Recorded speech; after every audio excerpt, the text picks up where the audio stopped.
भगवान के रूप अनेक हैं पर भगवान एक हैं। ये बात तुम्हारी कॉन्सेप्ट क्लियर हो गया। तो वही भगवान निराकार भगवान साकार कैसे बनता? जैसा भगत चिंतन करता। हमारा भगवान ऐसा होगा, भगवान वैसा ही बनकर प्रकट हो जाते। क्या हो जाते? बोलो बोलो बोलो। तो भगवान प्रकट कैसे होंगे? बोले भक्ति से। कैसे होंगे? अच्छा, भक्ति कैसे मिलेगी? बोले जप से। बोले जप किसका करें? किसका करो? कोई भी जो मन में आवे। उत्तर प्रदेश में एक जिला है झांसी। झांसी के पास हमारी कथा हुई, बहुत पुरानी बात है। एक हमारा चेला था, ठंडियों के दिन थे, गांव में हमने कहा कि कल राम जी का जन्मोत्सव है, कृष्ण भगवान का। एक काम करो, गांव में सबको आमंत्रण दे आओ। उसको बुंदेली भाषा में बुलौआ कहते हैं। उत्तराखंडी में क्या कहते हैं? बिलाऊ, बुलाऊ, बुलाऊ, बुलावा, बिलावा। अरे भाई जो भी है तुम समझ लो। अरे हमारे का यहाँ पागल करें दे रहे, जो भी है। हाँ, हमारे बुंदेलखंड में उसको बुलौआ कहते। तो हमने कहा जाओ गांव में वो बुलावा बिलावा दे आओ। तो बोला ठंडी है, हम नहाएंगे नहीं कल। ठंडी रही होगी ज़्यादा। तो उसने कहा कि आप तो मंत्र मंत्र जानते हो। हमने कहा हमने ऐसा सुना है कि हम जानते हैं। बोले आप हमको एक ऐसा कोई मंत्र दे दो कि ठंडी न लगे। हम कहा बेटा ऐसा कोई ठंडी में ऐसा कोई मंत्र होता तो हम देश की आर्मी को ना दे देते। लेकिन बोला नहीं नहीं मजाक ना करो, दे दो दे दो। तो हम भी मजाक के मूड में थे। तो हम कहा जिससे तुम अत्यधिक प्रेम करते हो उसका नाम लेके बाल्टी में उंगली घुमा के और डाल देना, ठंड ना लगी। दूसरे दिन वो आया तो दंडवत प्रणाम करे, उठे और बैठे, उठे और बैठे। अरे हम कहा भाई हो गया बस बस। अरे बोले गुरु आपने तो दिन बना दिया। हम कहा हुआ क्या? बोले हमने आज नहा लिया। हम कहा कितने दिन में नहाया? बोले 8 दिन। गजब। तो हम कहा आज क्यों नहा लिया? अरे बोले आपने मंत्र दे दिया कि जिससे तुम प्रेम करते हो उसका नाम लेके बाल्टी धर के उंगली घुमाओ, डब्बा डालो, ठंड नहीं लगेगी। तो हमने कहा तुमने क्या किया? बोले हमने ली बाल्टी, लिया लोटा, जय शांति बाई, जय शांति बाई। हमने पूछा ये शांति बाई कौन है? बोले पड़ोसा।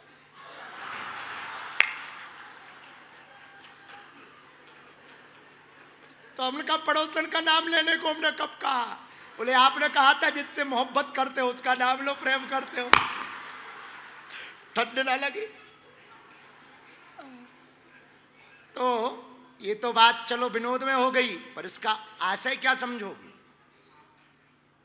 जब साधारण स्त्री का नाम लेने से ठंड भाग सकती है तो पूर्ण परब्रह्म परमात्मा या जगत जननी आदि शक्ति भवानी का नाम स्मरण करने से जमदूत भाग सकते हैं। तो नाम जप का प्रभाव है। पर नाम जप में 6 बातों का बड़ा महत्व है। 6 बातों का ध्यान रखना। कितनी बातों का? गुप्त अकाम निरंतर ध्यान सहित सानंद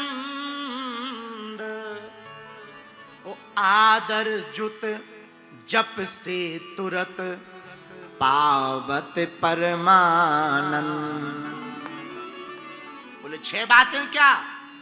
बोले पहली बात तो है कि जो मंत्र जपो वो गुप्त रखो। क्या रखो? फुरे मंत्र जब करे दुराऊ, गुप्त रखो। और दूसरा ध्यान क्या? बोले दूसरा ध्यान रखना अकाम, कोई कामना नहीं, सिर्फ भगवान को पाने की कामना, ऐसा भाव रखो। तो तीसरा ध्यान बोले निरंतर। हम लोगों की आदत है एक दिन हनुमान चालीसा खूब पढ़ लेंगे, फिर 4-5 दिन नहीं पढ़ेंगे। अच्छा एक दिन पढ़ के सोचते हैं लो अब खूब भजन हो गया, खूब धर्म हो गया, अब तो खूब पाप करो, कोई दिक्कत नहीं। हाँ तो बोले क्या? बोले तीसरा नियम है, बोले निरंतर अनवरत नियमित।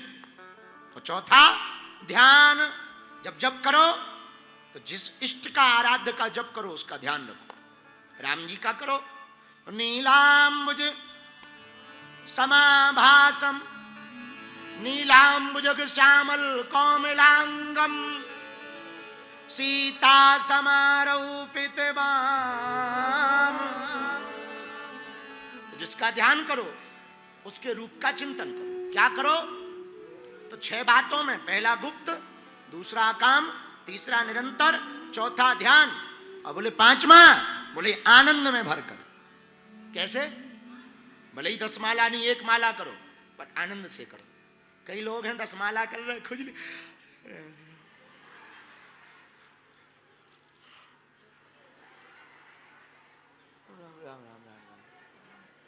अरे भाई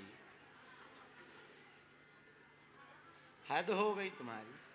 वर्तमान समय में भारत के जितने भी तीर्थ देवालय हैं, 4 धाम हैं, गया है, प्रयागराज है, काशी है, बद्रीनाथ है, अथवा आदि आदि, उन तीर्थों की महिमा जन जन तक पहुंचाने का कार्य, भगवान की महिमा तो है, वहां के पंडों की कृपा है।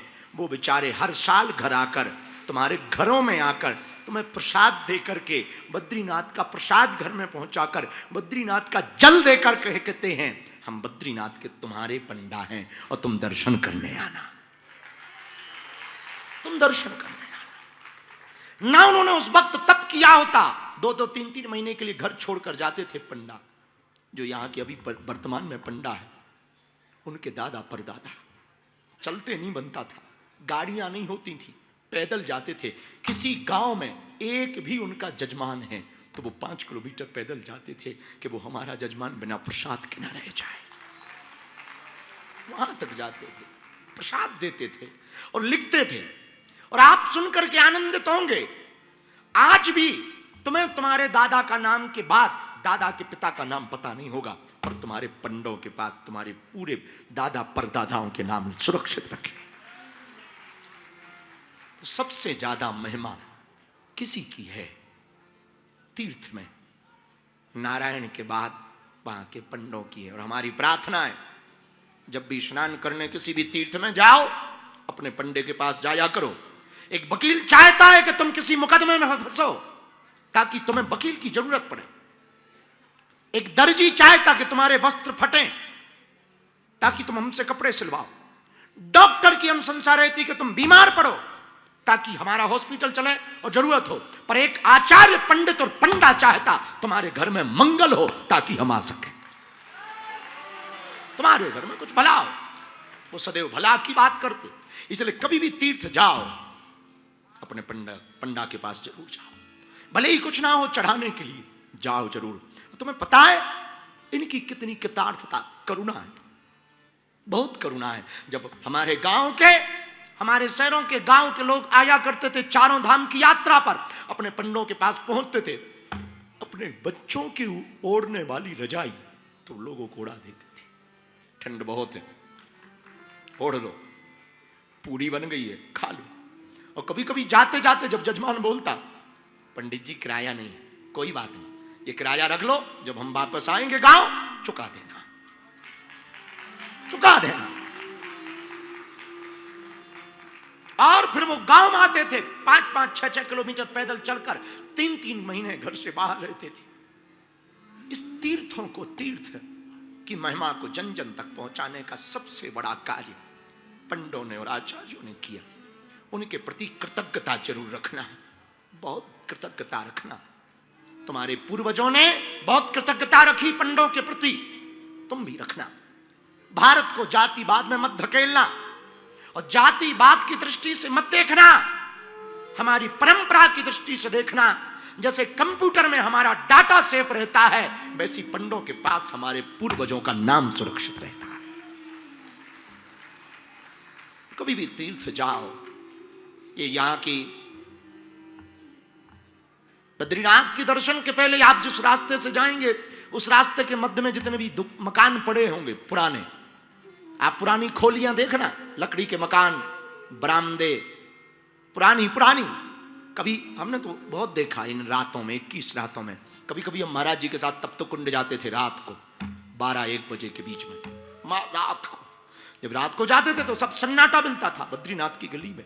जब जाते थे तो हम महाराज जी को रोज बोलते थे, जब भी जाते थे तब बोलते थे, यही वो मकान है, यही वो बरमदे हैं, यही वो खोलियां हैं जिनमें हमारे कई पूर्वज लेटे रहे होंगे। कौन कौन महापुरुष यहां बैठा रहा होगा, इन्होंने कई पीढ़ियों को उजड़ते देखा है, कई पीढ़ियों को जाते देखा है, और ये आज भी शाश्वत खड़े हैं। बद्रीनाथ जी ने तुम्हारी कई पीढ़ियों को देखा और वो आज भी है, शाश्वत है, क्योंकि सत्य है।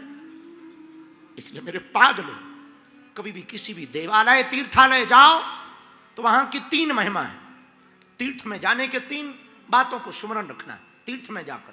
पहला, ज्ञान, उस तीर्थ के बारे में जानो। दूसरा, स्नान, वहां कोई पवित्र जलाशय, सरोवर अथवा नदी हो, स्नान करो। और तीसरा, दान, कुछ दो।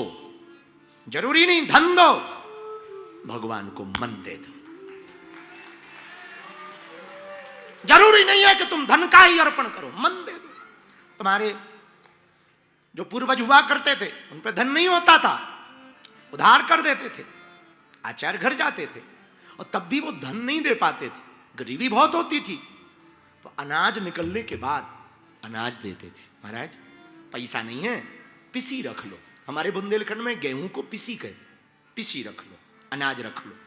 और पंडे मुस्कुराते हो, कोई बात नहीं जजमान, इस साल जितना है दे दो, अगले साल चुका देना, कोई बात नहीं।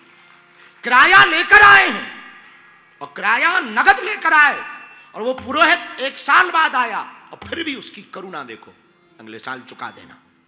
इसलिए हरिद्वार, बद्रीनाथ, गया जी, प्रयागराज, इन तीर्थों में जब भी जाएं अपने आचार्य के पास थोड़ी देर के लिए जाएं और रजिस्टर में नाम जरूर लिखें, ताकि तुम्हारे आने वाले बेटे धोखे से यदि संस्कारवान रहे, तुम्हारी आने वाली पीढ़ी यदि संस्कारवान रही और कभी वो बद्रीनाथ आएगी तो वो पत्र पढ़ करके कम से कम तुम्हारी लिखे हुए हस्ताक्षरों को चूम तो पाएगी कि ये हमारे दादा का लिखा हुआ है, छू तो पाएगी, ये हमारे परदादा का है, दादा का है, कम से कम छू तो पाएगी।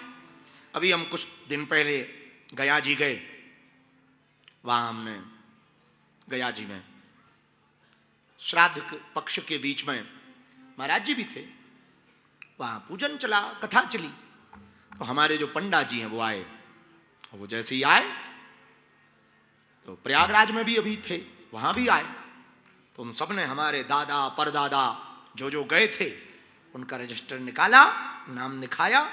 तो हमें दादाजी के पिताजी 2-3-4 पीढ़ी नाम पता थी, 5-6 पीढ़ी हमें याद, उसके बाद भी उसमें लिखी थी राम सेवक, गोले, मुरलीधर, सब क्रम से लिखे हुए थे, कौन कब आया, कौन से संवत में आया, और हस्ताक्षर हमारे दादा गुरु जिनसे हमने विद्या पाई उनके भी हमने हस्ताक्षर, हमारे धाम पे नहीं है उनके हस्ताक्षर, लेकिन प्रयागराज के पंडा के पास में हमारे दादा गुरु के हस्ताक्षर। तो देखा, मन तो मने लगता ही है जी।